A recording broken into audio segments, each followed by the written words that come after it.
So inshallah, the sister, we're open to your input as well. Bismillahirrahmanirrahim. Assalamu alaikum. My name is.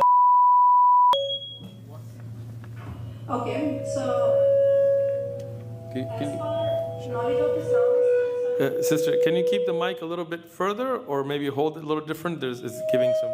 Tell her to keep it away from metal objects. Keep it away from metal objects.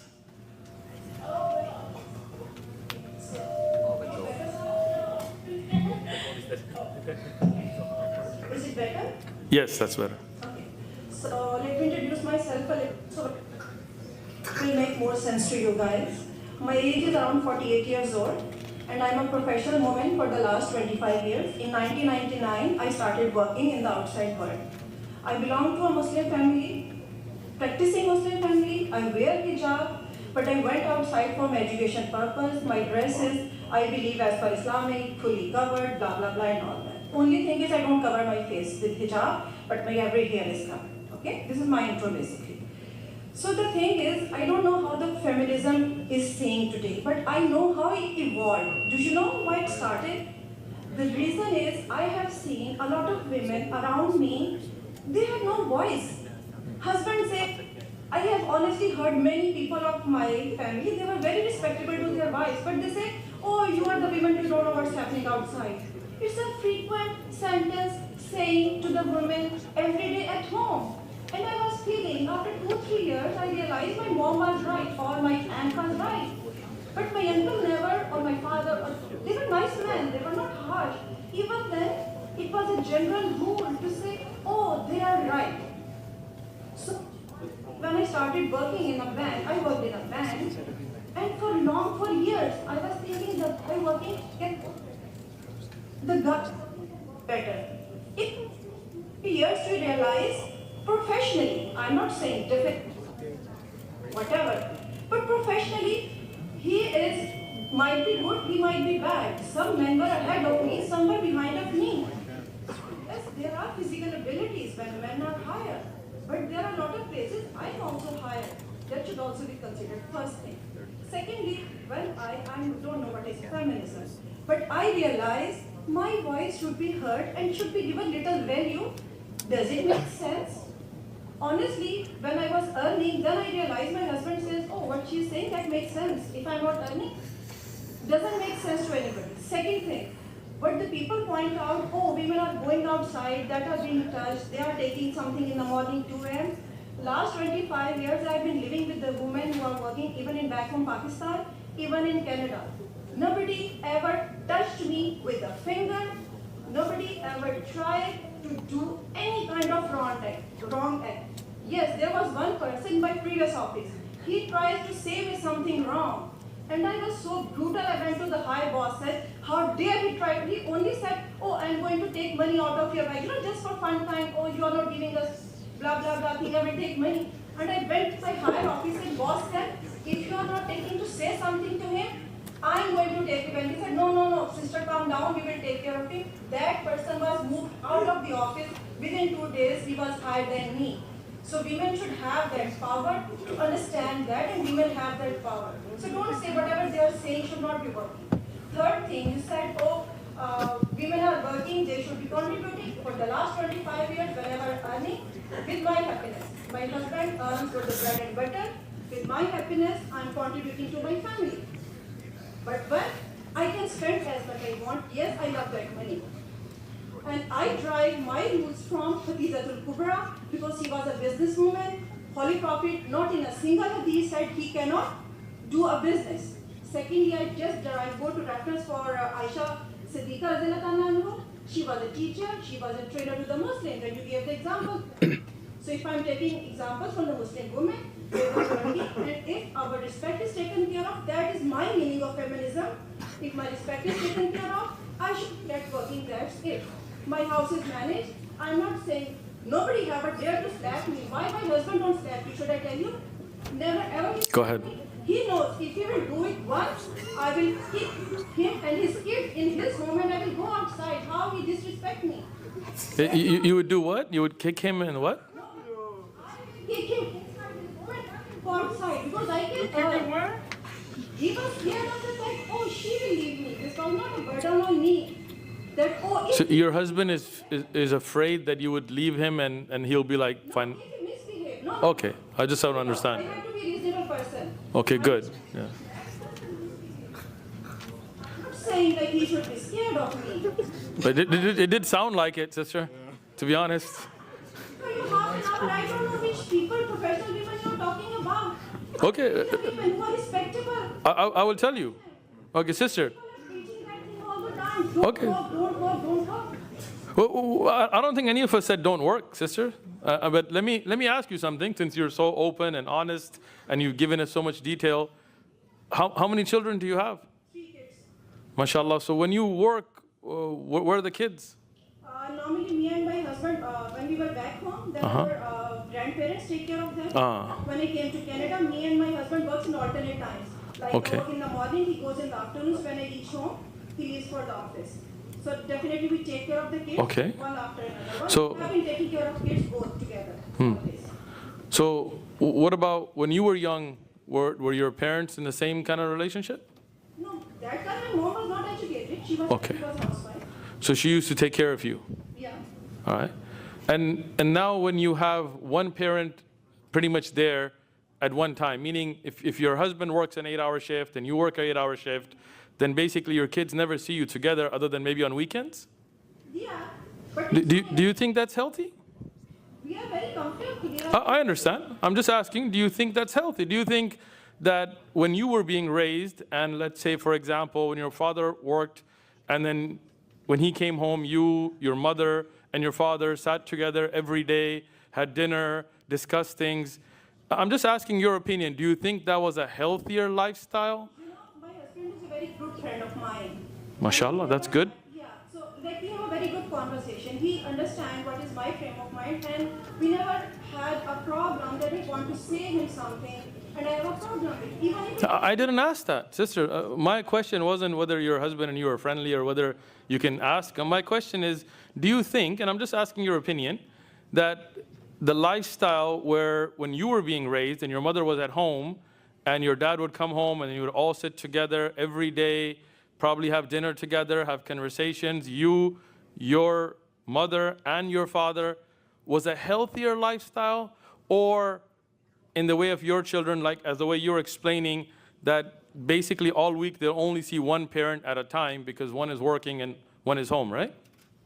actually I work from home for 3 days as well. Oh, okay, you work from home, so now we're switching it up a little bit. There have been different timings. Okay. After the COVID, I've been working from home. Otherwise, I used to work 5 days in office as well. All right, so let's take it back to pre-COVID, because working, When I was back home, we both go to the work together, and almost more or less same time we come back home together. so who would take care of the kids when you were both gone? Like my mom and dad, or my father-in-law and mother-in-law, like the grandparents raised my kids earlier in the beginning. So that's a good point you just made. Your grandparents raised your kids. Yeah. But isn't that your responsibility? Don't you think it's your responsibility to raise your kids? That is my responsibility. But if your grandparents are doing it, then that doesn't sound like you're fulfilling your responsibility, right? That's what I'm saying. Here, like my 2 kids are gone back home. Okay, My father, like mother, like alternatively, all the grandparents. I get it. But again, like your parents took care of you, right? Like your grandparents didn't raise you, but you're depending on your grandparents to raise your kids. No, my grandparents raised me because my mom was busy in doing the kitchen and clothing, and I was with my grandma most of the day.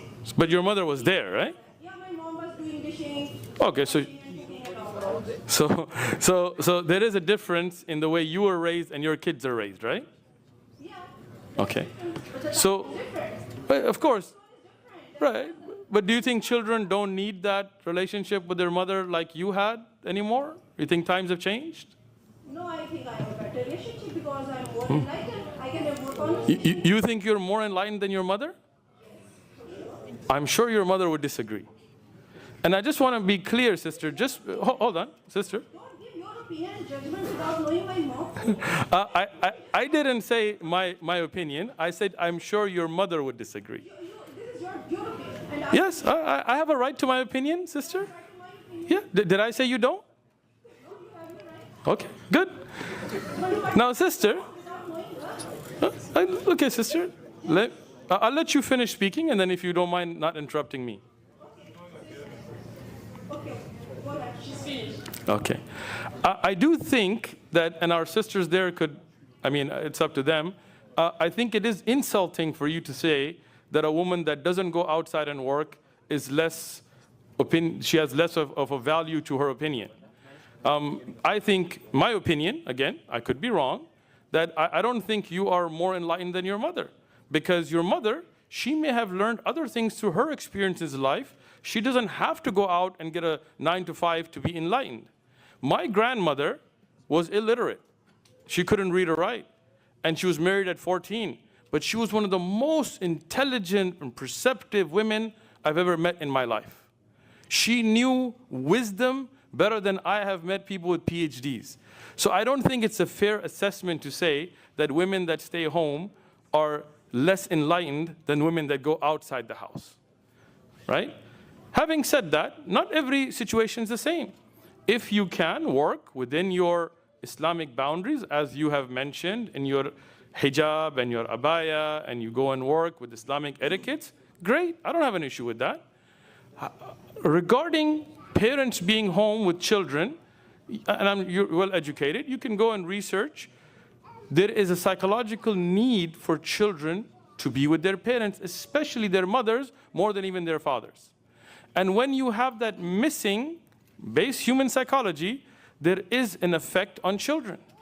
And on top of that, if the regular lifestyle is such that you only see one parent at a time regular, not for one stretch, maybe one has gone for Hajj or something, no, regularly, that's definitely not the natural order of things. And I'll say one last thing, which you said that you worked for, I don't know, 25 years or something and nobody touched you except for that one guy that made a comment. But that's not general. If you look at statistics, and the Me Too movement was a great wake-up call, statistics show that most women in the workplace have been sexually harassed. Now, if you weren't, alhamdulillah, Allah protected you, great. But that doesn't mean we make the rule based on a single case. And when we put our sisters in places where we know statistically they will be, is that really the right way to do as a ummah? Sorry? What the last sentence you said? I said that we do know statistically that women do get molested, they get sexually harassed at workplaces. If you didn't, that's great for you. But there are many, many women around the world, Muslim and others, that have confronted this issue and explained this issue. And we know statistically it's out there. So if we do realize that, is that the best place we should be putting our women to be in a place of harm? Now, if a woman can work from home, if a woman can work in a way that she fulfills her Islamic requirements as a mother and as a wife, and she can do that, great, wonderful, alhamdulillah.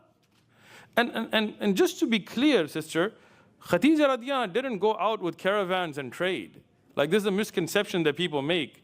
Yes, she had wealth, but the men used to take the caravans out and work. She was the financial partner here. And Aisha radiallahu anha didn't go and mix with men either.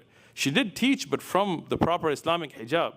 So within the protections of the Islamic hijab, if a woman works and teaches, wonderful, I'm all for it. But that's not what we see with feminism today. No, just a minute. You talk about the statistics. Let me say, I don't know the statistics, and that are right. I'm not saying women are not harassed. I'm saying for the last 25 years, when I have been working, I've been working back home, I've been working in different places. Majority of the women that I know, not a single woman come to me. Like, I've been working with females, we were very strong friends to each other, and we the women are very supportive to each other. So, men have a pressure on them, these are combined together. If they're going harm to one, all will be speaking on her behalf.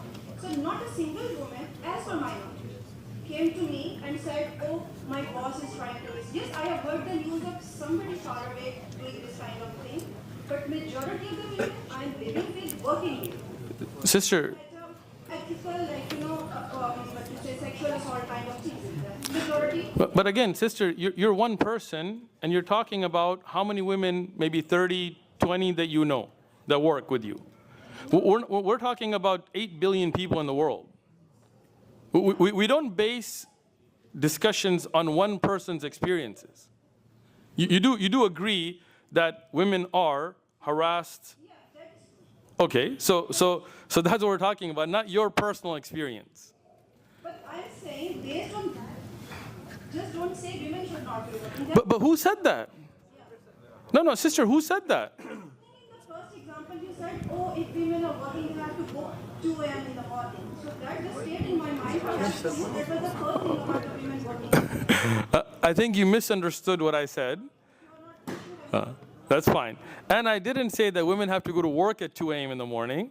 I said that they have to go work, and then when they come back, they still have to be cooking and cleaning till 2 a.m., and that is oppressive on women.